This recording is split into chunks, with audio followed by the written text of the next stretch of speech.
Butcher's Crossing. Everything that has life gives sign of satisfaction, and the cattle that lie on the ground seem to have great and tranquil thoughts. These halcyons may be looked for with a little more assurance in that pure October weather which we distinguish by the name of the Indian summer. The day, immeasurably long, sleeps over the broad hills and warm wide fields. To have lived through all its sunny hours seems longevity enough. The solitary places do not seem quite lonely.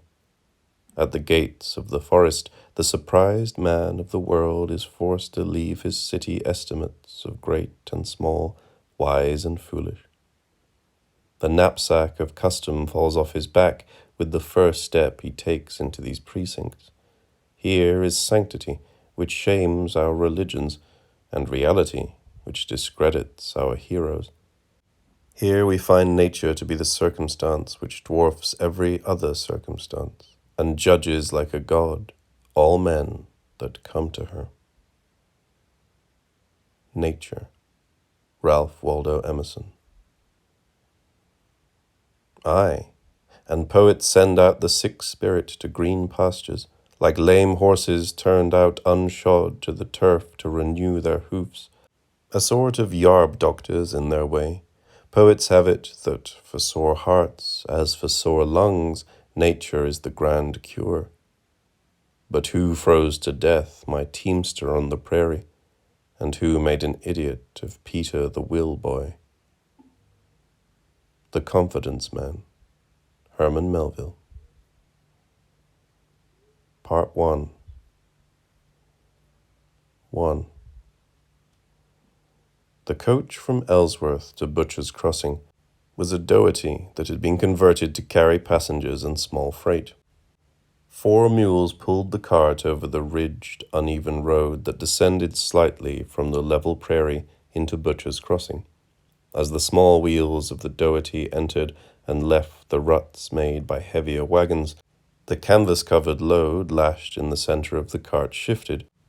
The rolled-up canvas side curtains thumped against the hickory rods that supported the lath and canvas roof, and the single passenger at the rear of the wagon braced himself by wedging his body against the narrow sideboard.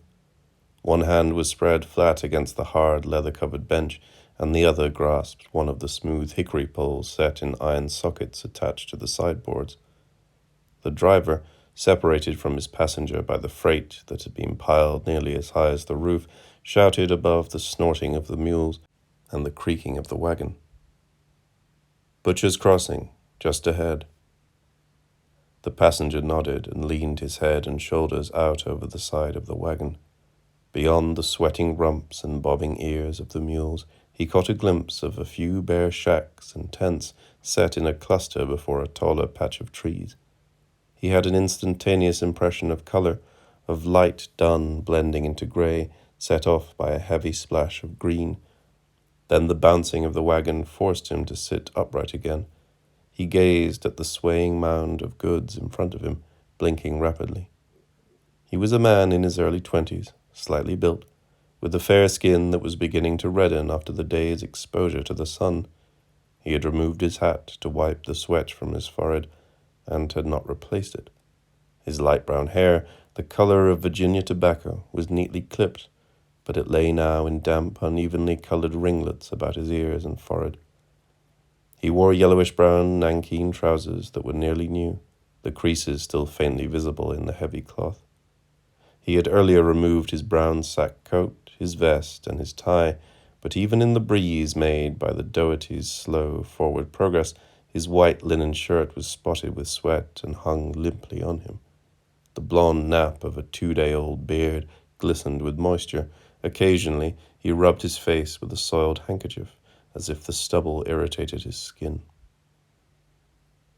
As they neared town, the road leveled and the wagon went forward more rapidly, swaying gently from side to side, so that the young man was able to relax his grasp on the hickory pole and slump forward more easily on the hard bench. The clop of the mule's feet became steady and muffled. A cloud of dust like yellow smoke rose about the wagon and billowed behind it. Above the rattle of harness, The mules' heavy breathing, the clop of their hooves, and the uneven creaking of the wagon could be heard now and then, the distant shout of a human voice and the nickering of a horse. Along the side of the road, bare patches appeared in the long level of prairie grass. Here and there, the charred, crossed logs of an abandoned campfire were visible. A few hobbled horses grazed on the short yellow grass and raised their heads sharply, their ears pitched forward, at the sound of the wagon passing. A voice rose in anger. Someone laughed. A horse snorted and neighed, and a bridle jingled at a sudden movement. The faint odor of manure was locked in the hot air. Butcher's Crossing could be taken in almost at a glance. A group of 6 rough frame buildings was bisected by a narrow dirt street. There was a scattering of tents beyond the buildings on either side. The wagon passed, first on its left, a loosely erected tent of army drab with rolled-up sides, which held from the roof flap a flatboard crudely lettered in red, Joe Long, Barber. On the opposite side of the road was a low building, almost square, windowless, with a flap of canvas for a door. Across the bare front boards of this building were the more carefully executed letters, in black, Bradley Dry Goods. In front of the next building, a long rectangular structure of 2 stories, the Doherty stopped. From within this building came a low, continuous murmur of voices, and there could be heard the regular clink of glass on glass. The front was shaded by a long overhang of roof, but there was discernible in the shadow, over the entranceway, an ornately lettered sign, in red with black edging, which said, Jackson's Saloon. Upon a long bench in front of this place sat several men, lethargically staring at the wagon as it came to a halt. The young passenger began to gather from the seat beside him the clothing he had doffed earlier in the heat of the day. He put on his hat and his coat and stuffed the vest and cravat into the carpet-bag upon which he had been resting his feet. He lifted the carpet-bag over the sideboard into the street, and with the same motion lifted a leg over the boards and stepped onto the hanging iron plate that let him descend to the ground. When his boot struck the earth, a round puff of dust flew up, surrounding his foot. It settled on the new black leather and on the bottom of his trouser leg, making their colors nearly the same. He picked up his bag and walked under the projecting roof into the shade. Behind him, the driver's curses mingled with the clank of iron and the jingling of harness chain as he detached the rear doubletree from the wagon. The driver called plaintively, "Some of you men give me a hand with this freight." The young man who had got off the wagon stood on the rough board sidewalk, watching the driver struggle with the reins that had tangled with the harness trace. 2 of the men who had been sitting on the bench got up, brushed past him, and went slowly into the street. They contemplated the rope that secured the freight and began, unhurriedly, to tug at the knots. With a final jerk, the driver managed to unsnarl the reins. He led the mules in a long diagonal across the street toward the livery stable, a low open building with a split-log roof supported by unpeeled, upright logs. After the driver led his team into the stable, another stillness came upon the street. The 2 men were methodically loosening the ropes that held the covered freight. The sounds from inside the saloon were muffled as if by layers of dust and heat.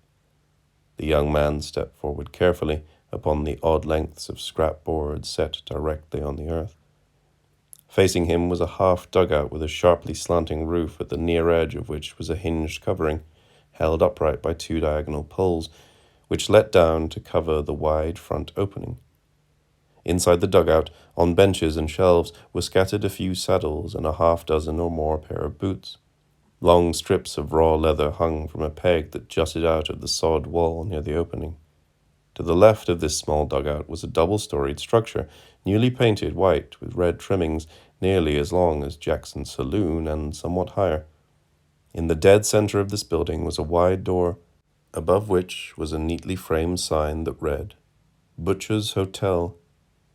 It was toward this that the young man slowly walked, watching the street dust pushed forward in quick, dissipating jets by his moving feet. He entered the hotel and paused just beyond the open door to let his eyes become accustomed to the dimness. The vague shape of a counter rose in front of him to his right. Behind it, unmoving, stood a man in a white shirt. A half-dozen straight, leather-seated chairs were scattered about the room. Light was given from square windows set regularly in the 3 walls he could see. The squares were covered with a translucent cloth that billowed slightly inward, as if the dimness and comparative coolness were a vacuum. He went across the bare wood floor to the waiting clerk. "I would like a room." His voice echoed hollowly in the silence. The clerk pushed forward an opened ledger and handed him a steel-tipped quill. He signed slowly, "William Andrews." The ink was thin, a pale blue against the grey page. $2, the clerk said, pulling the ledger closer to him and peering at the name. 2 bits extra if you want hot water brought up. He looked up suddenly at Andrews. "Be here long?" "I'm not sure," Andrews said. "Do you know a J.D. MacDonald?" "MacDonald?" The clerk nodded slowly. "The Hyde man? Sure, everybody knows MacDonald." "Friend of yours?" "Not exactly," Andrews said. "Do you know where I can find him?" The clerk nodded. "He has an office down by the brining pits, about a 10-minute walk from here." "I'll see him tomorrow," Andrews said. "I just got in from Ellsworth a few minutes ago, and I'm tired." The clerk closed the ledger, selected a key from a large ring that was attached to his belt, and gave the key to Andrews. "You'll have to carry your own bag up," he said. "I'll bring up the water whenever you want it." "About an hour," Andrews said. "Room 15, the clerk said. "It's just off the stairs." Andrews nodded. The stairs were unsided treads without headers that pitched sharply up from the far wall and cut into a small rectangular opening in the center level of the building. Andrews stood at the head of a narrow hall that bisected the long row of rooms. He found his own room and entered through the unlocked door. In the room, there was space only for a narrow rope bed with a thin mattress, a roughly hewn table with a lamp and a tin wash basin, a mirror, and a straight chair similar to those he had seen below in the lobby. The room had one window that faced the street. Set into it was a light detachable wood frame covered with a gauze-like cloth. He realized that he had seen no glass windows since he had gone into town. He set his carpet bag on the bare mattress. After he had unpacked his belongings, he shoved his bag under the low bed and stretched himself out on the uneven mattress. It rustled and sank beneath his weight. He could feel the taut ropes which supported the mattress against his body. His lower back, his buttocks, and his upper legs throbbed dully. He had not realized before how tiring the journey had been. But now the journey was done, and as his muscles loosened, his mind went back over the way he had come. For nearly 2 weeks, by coach and rail, he had let himself be carried across the country, from Boston to Albany, from Albany to New York, from New York. The names of the cities jumbled in his memory, disconnected from the route he had taken. Baltimore, Philadelphia, Cincinnati, St. Louis. He remembered the grinding discomfort of the hard coach chairs and the inert waiting in grimy depots on slatted wooden benches. All the discomforts of his journey now seeped outward from his bones, brought to consciousness by his knowledge of the journey's end. He knew he would be sore tomorrow. He smiled and closed his eyes against the brightness of the covered window that he faced. He dozed. Sometime later, the clerk brought up a wooden tub and a bucket of steaming water. Andrews roused himself and scooped up some of the hot water in the tin basin. He soaped his face and shaved. The clerk returned with 2 more buckets of cold water and poured them in the tub. When he had left the room, Andrews undressed slowly, shaking the dust from his garments as he drew them off. He laid them carefully on the straight chair. He stepped into the tub and sat down, his knees drawn up to his chin. He soaped himself slowly, made drowsy by the warm water and the late afternoon quiet. He sat in the tub until his head began to nod forward. When at last it touched his knees, he straightened himself and got out of the tub. He stood on the bare floor, dripping water, and looked about the room. Finding no towel, he took his shirt off the chair and dried himself. A dimness had crept into the room. The window was a pale glow in the gathering murk, and a cool breeze made the cloth waver and billow. It appeared to throb like something alive, growing larger and smaller. From the street came the slowly rising mutter of voices and the sounds of boots clumping on the boardwalks. A woman's voice was raised in laughter, then abruptly cut off. The bath had relaxed him and eased the increasing throb of his strained back muscles. Still naked, he pushed the folded linsey woolsey blanket into a shape like a pillow and lay down on the raw mattress. It was rough to his skin, but he was asleep before it was fully dark in his room. During the night, he was awakened several times by sounds not quite identified on the edge of his sleeping mind. During these periods of wakefulness, he looked about him and in the total darkness could not perceive the walls, the limits of his room. And he had the sensation that he was blind, suspended in nowhere, unmoving. He felt that the sounds of laughter, the voices, the subdued thumps and gratings, the jinglings of bridle bells and harness chains all proceeded from his own head and whirled around there like wind in a hollow sphere. Once he thought he heard the voice, then the laughter, of a woman very near, down the hall, in one of the rooms. He lay awake for several moments, listening intently, but he did not hear her again. 2. Andrews breakfasted at the hotel. In a narrow room at the rear of the first floor was a single long table, around which was scattered a number of the straight chairs that appeared to be the hotel's principal furniture. 3 men were at one end of the table, hunched together in conversation. Andrews sat alone at the other end. The clerk who had brought his water up the day before came into the dining room and asked Andrews if he wanted breakfast. When Andrews nodded, he turned and went toward the small kitchen behind the 3 men at the far end of the table. He walked with a small limp that was visible only from the rear. He returned with a tray that held a large plate of beans and hominy grits and a mug of steaming coffee. He put the food before Andrews and reached to the center of the table for an open dish of salt. "Where could I find MacDonald this time of the morning?" Andrews asked him. "In his office," the clerk said. "He's there most of the time, day and night. Go straight down the road toward the creek and turn off to your left just before you get to the patch of cottonwoods. It's the little shack just this side of the brining pits." "The brining pits?" "For the hides," the clerk said. "You can't miss it." Andrews nodded. The clerk turned again and left the room. Andrews ate slowly. The beans were lukewarm and tasteless even with salt, and the hominy grits were mushy and barely warmed through. But the coffee was hot and bitter. It numbed his tongue and made him pull his lips tight along his even white teeth.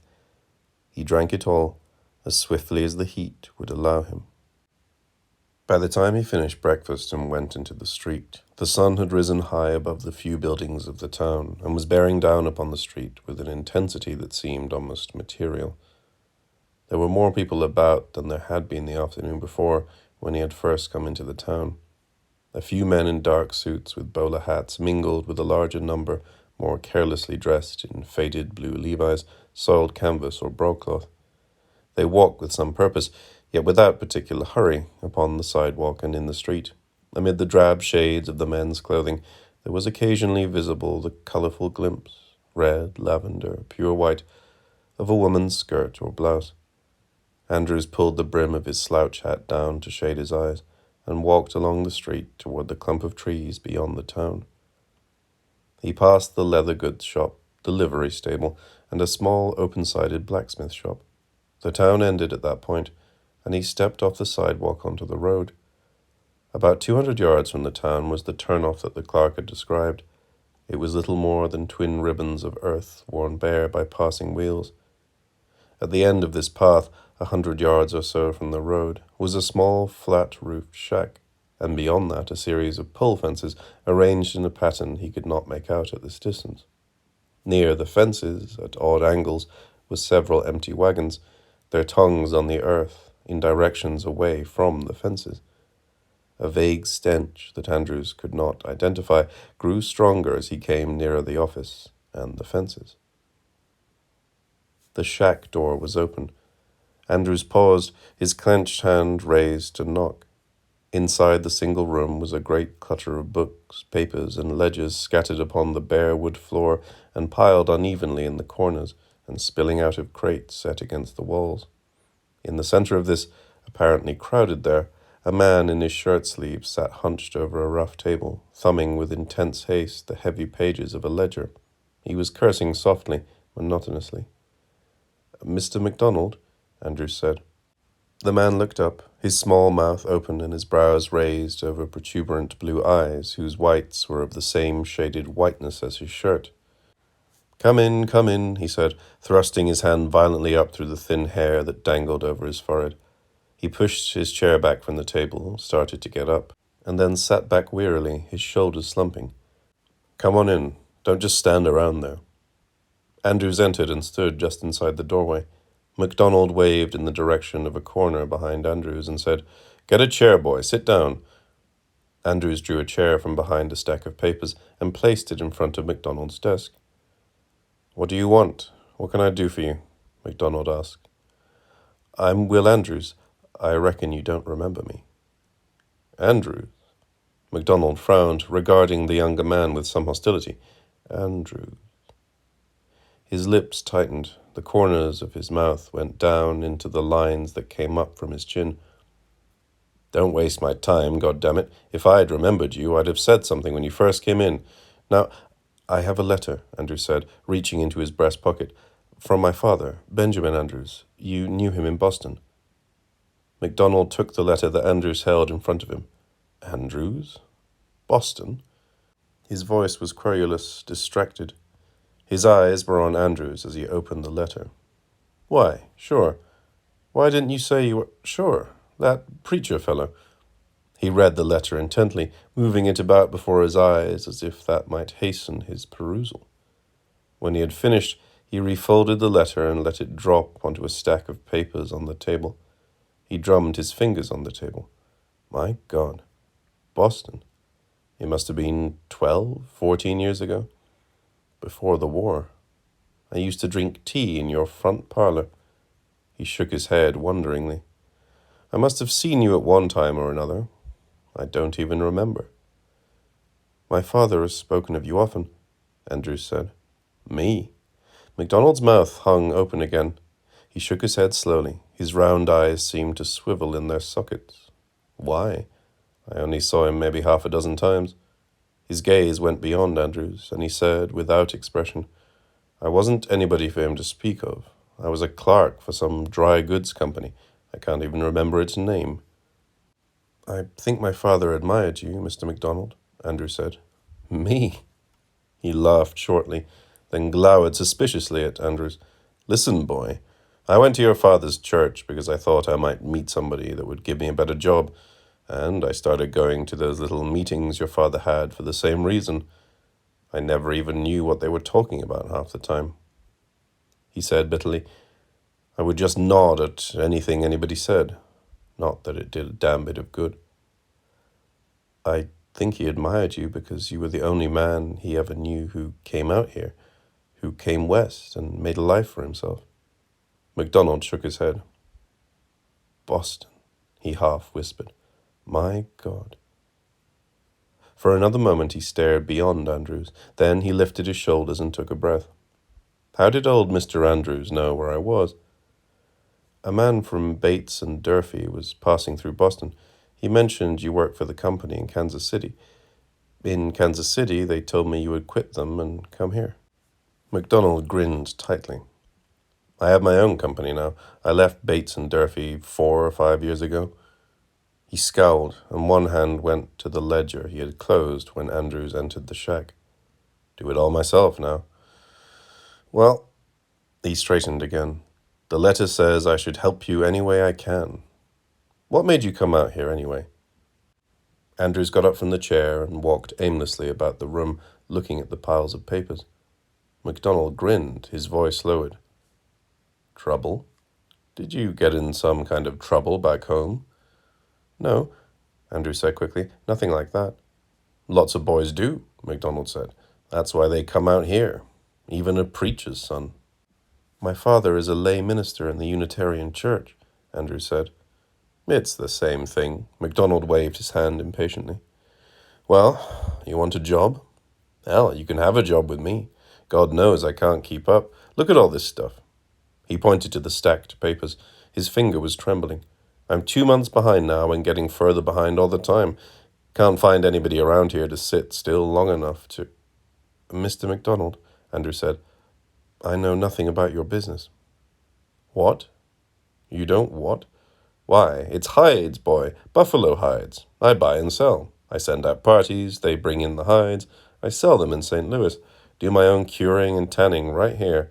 Handled almost 100,000 hides last year. This year, twice, 3 times that much. Great opportunity, boy. Think you could handle some of this paperwork? Mr. MacDonald, this paperwork is what gets me down. He ran his fingers through the thin black strands of hair that fell about his ears. I'm grateful, sir, Andrew said, but I'm not sure. Hell, it's only a start. Look. With a thin hand like a claw, he grasped Andrew's arm above the elbow and pushed him toward the doorway. Look out there. They went into the hot sunlight. Andrew squinted and winced against the brightness. MacDonald, still clutching at his arm, pointed toward the town. A year ago, when I came here, there were 3 tents and a dugout over there. A saloon, a whorehouse, a dry goods store, and a blacksmith. Look at it now. He pushed his face up to Andrew's and said in a hoarse whisper, his breath sweet sour from tobacco, Keep this to yourself, but this town's going to be something 2-3 years from now. I've got 6 lots staked out already, and the next time I get to Kansas City, I'm going to stake out that many more. It's wide open. He shook Andrew's arm as if it were a stick. He lowered his voice, which had grown strident. Look, boy, it's the railroad. Don't go talking this around, but when the railroad comes through here, this is going to be a town. You come in with me. I'll steer you right. Anybody can stake out a claim for the land around here. All you have to do is sign your name to a piece of paper at the state land office. Then you sit back and wait. That's all. Thank you, sir, Andrew said. I'll consider it. Consider it?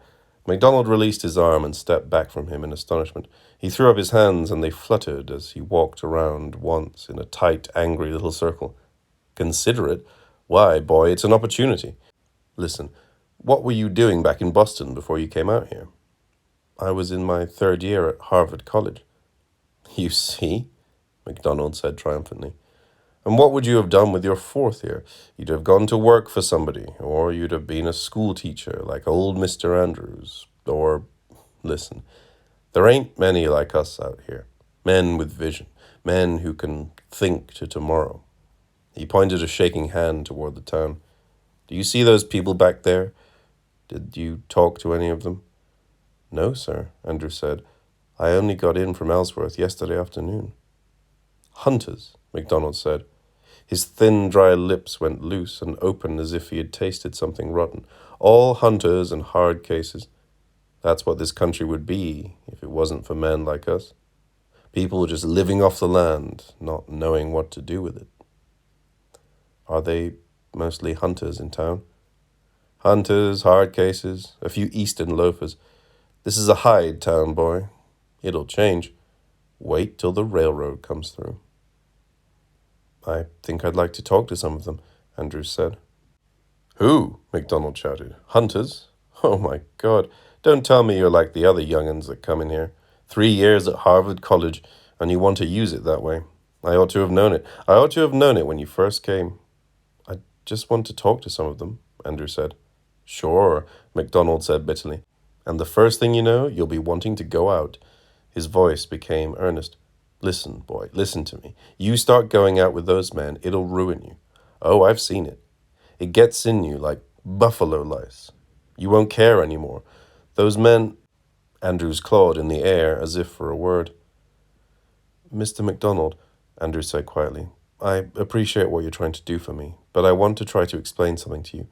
I came out here... He paused and let his gaze go past MacDonald, away from the town, beyond the ridge of earth that he imagined was the riverbank, to the flat yellowish-green land that faded into the horizon westward. He tried to shape in his mind what he had to say to MacDonald. It was a feeling. It was an urge that he had to speak. but whatever he spoke he knew would be but another name for the wildness that he sought. It was a freedom and a goodness, a hope and a vigor that he perceived to underlie all the familiar things of his life, which were not free or good or hopeful or vigorous.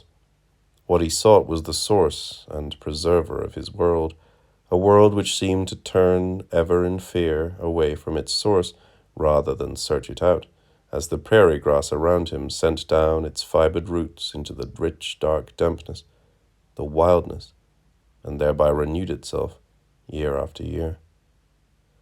Suddenly, in the midst of the great flat prairie, unpeopled and mysterious, there came into his mind the image of a Boston street crowded with carriages and walking men who toiled sluggishly beneath the arches of evenly spaced elms that had been made to grow, it seemed, out of the flat stone of sidewalk and roadway. There came into his mind the image of tall buildings, packed side by side, the ornately cut stone of which was grimed by smoke and city filth.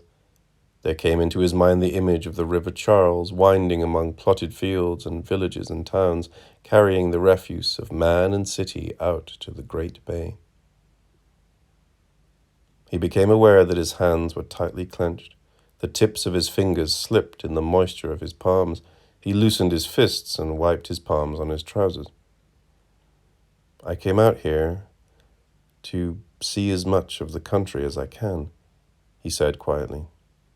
I want to get to know it. It's something that I have to do. Young folks, said MacDonald. He spoke softly. Flat lines of sweat ran through the glinting beads of moisture that stood out on his forehead and ran into his tangled eyebrows, which were lowered over the eyes that regarded Andrews steadily. They don't know what to do with themselves.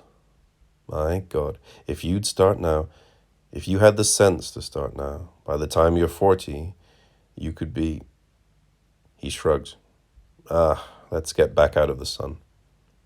They re-entered the dim little shack. Andrews discovered that he was breathing heavily. His shirt was soaked with perspiration, and it clung to his skin and slid unpleasantly over it as he moved. He removed his coat and sank into the chair before MacDonald's table. He felt a curious weakness and lassitude descend from his chest and shoulders to his fingertips. A long silence fell upon the room.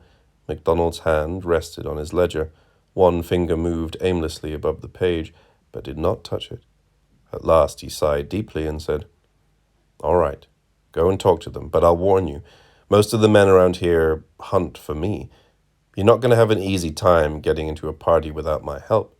Don't try to hook up with any of the men I send out. You leave my men alone. I won't be responsible. I won't have you on my conscience. I'm not even sure I want to go on a hunt, Andrew said sleepily. I just want to talk to the men that do. Trash, MacDonald muttered. You come out here all the way from Boston, Massachusetts, just to get mixed up with trash. Who should I talk to, Mr. MacDonald? Andrews asked. What?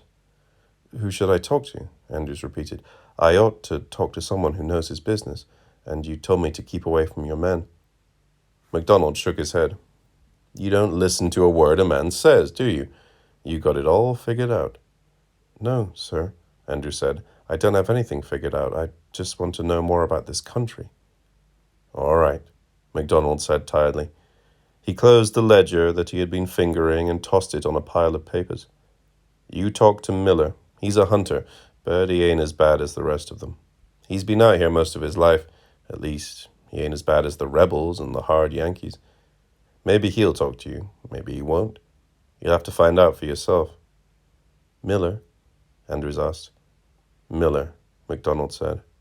He lives in a dugout down by the river, but you'll more likely find him in Jackson's. That's where they all hang out, day and night. Ask anybody. Everybody knows Miller. Thank you, Mr. MacDonald, Andrew said. I appreciate your help.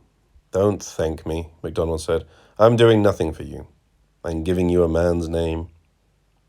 Andrews rose. The weakness had gone into his legs. It is the heat, he thought, and the strangeness. He stood still for a moment, gathering his strength. One thing, MacDonald said, just one thing I ask you. He appeared to Andrews to recede into the dimness. Of course, Mr. MacDonald, what is it? Let me know before you go out, if you decide to go. Just come back here and let me know. Of course, Andrew said. I'll be seeing you often, I hope. It's just that I want to have a little more time before I decide anything. Sure, MacDonald said bitterly. Take all the time you can. You got plenty. Goodbye, Mr. MacDonald. MacDonald waved his hand angrily and turned his attention abruptly to the papers on his desk. Andrews walked slowly out of the shack into the yard and turned on the wagon trail that led to the main road. At the main road, he paused. Across from him and some yards to his left was the clump of cottonwoods. Beyond that, intersecting the road, must be the river. He could not see the water, but he could see the humped banks clustered with low-growing shrub and weed winding off into the distance. He turned and went back toward the town. It was near noon when he arrived at the hotel. The tiredness that had come upon him in MacDonald's shack remained. In the hotel dining room he ate lightly of tough fried meat and boiled beans and sipped bitter hot coffee. The hotel clerk, who limped in and out of the dining room, asked him if he had found MacDonald. He replied that he had. The clerk nodded and said nothing more. Soon Andrews left the dining room, went up to his room, and lay on his bed. He watched the cloth screen at his window billow softly inward until he was asleep.